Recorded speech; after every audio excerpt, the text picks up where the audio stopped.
Hi everybody, my name's Denise. I am a psychotherapist and a author. I've written 2 books to date. One was published in 2021. It's called Back to Love,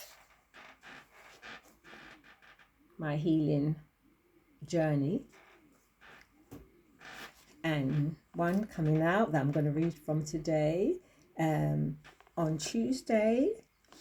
It's called Inner Life Rights, a Manifesto for Reconnecting to Love, Renewing Your Mind and Radiating Your Light, that precious light that we all are here to shine, and especially in these dark times.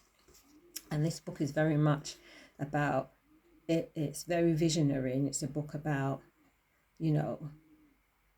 what's needed to create paradigm shifts and create a just world for everybody, not just for a select few, a select and guided few.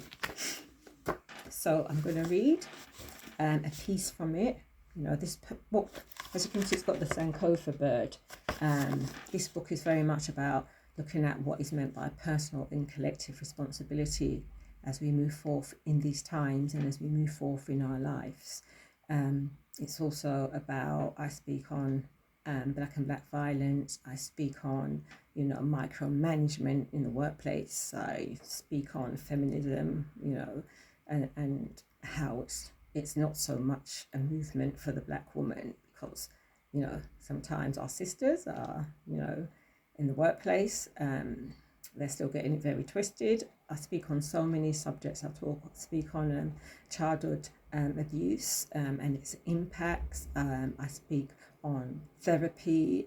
I speak on so many things. Buy the book and see. It's a combination of poems, essays, I call them hersays, and reflections from, the inner world, from, the voice of intuition, that for us to hear, we need to sit down and be quiet and listen. And this world is so noisy, trying to distract us and trying to control our minds. But this is about freeing it and creating a just society and about healing ourselves and the world.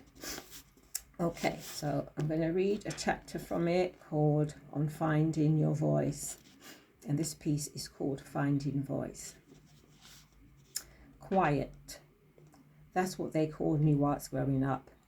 Quiet and shy with an ever-ready plastered-on smile from the outside. Inside, I was quietly terrified. Terrified at being laughed at and or assaulted by ever-ready crushing words, by violating hands. Quiet I was and quieter I got until in the end, I almost became invisible. One less problem to be dealt with. I got praise for being good and quiet. I put a lot of effort into being invisible. I got so good at being invisible that even when I needed to tell, I couldn't. I couldn't find the words. They were nowhere to be found. I suffered in silence, no less. A godsend to my abusers, who I thought, at first, were being nice to me by giving me much needed attention, understanding I have needs to be taken care of. Everything became so mixed up, so inside out. I grew up and left childhood feeling like I was never raised but drowned instead, feeling tricked and cheated, yet expected to get on with it, with the business of being adult, when all I felt inside was little, pretending to be good, pretending to be big and unaffected by all that had passed. I guess sooner or later that shit was going to hit the fan.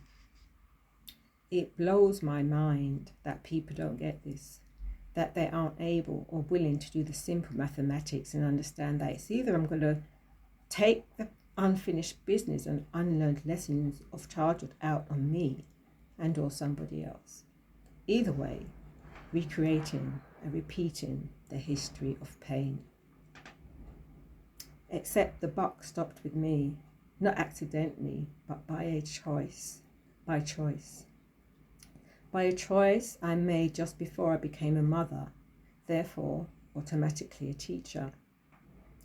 Back then I promised myself to make a difference, a promise that continues today, but a promise that is also lifelong work, as the damage done was so deeply set that undoing it initially felt like I was hurting myself.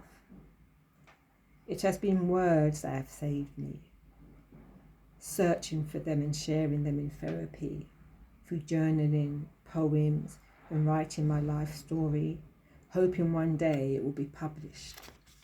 Like I said, it was 2021, Back to Love. This book is, sorry, I'm just say a little bit now. This book is part 2 in the series of Back to Love. There's going to be a part 3. Continuing. I love words. They help me to have my say. No, I love words. They help me to have a say, to have my say, to not be quiet about the things that, like cancer, if left untreated, can kill individuals, families, communities, nations. We are all affected by injustice, wherever it is taking place. It blows my mind that people don't understand this and feign shock, horror, surprise when we read about another mindless killing of innocent lives in the papers. There is a relationship between past and present, between cause and effect. There is no denying this. A seed is sown to avenge and or revenge when someone has been done wrong. It must be worked out somehow and try to be made undone. So as long as I am here, I will have my say, in the hope that somewhere those once silent words, the quiet storm that I was, will make a difference, like how a pebble thrown into a pond makes ripples. It is also my hope that the little difference I can make will go a very long way for the greater good. This is how I choose to work through my unfinished business, and in doing so, sing the particular personal truth song I believe my soul came to this earth plane to sing, and I've heard.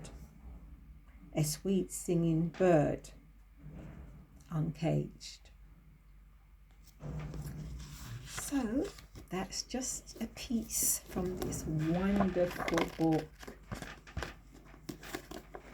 Yeah, that is going to be released next Tuesday, and is available on Amazon pre-order, and you can also purchase it from other book selling outlets, major and minor, and or just Google my name, Denise James, and you'll find a lot of information on my books, on my works, on my blog, on my practice as a psychotherapist, and much more. Thanks for taking the time to listen to this.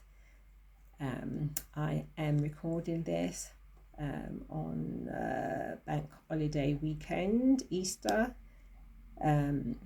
Wishing you all great renewal, in this season of spring, and of releasing the old and new beginnings. So watch this space and please support. Bye for now.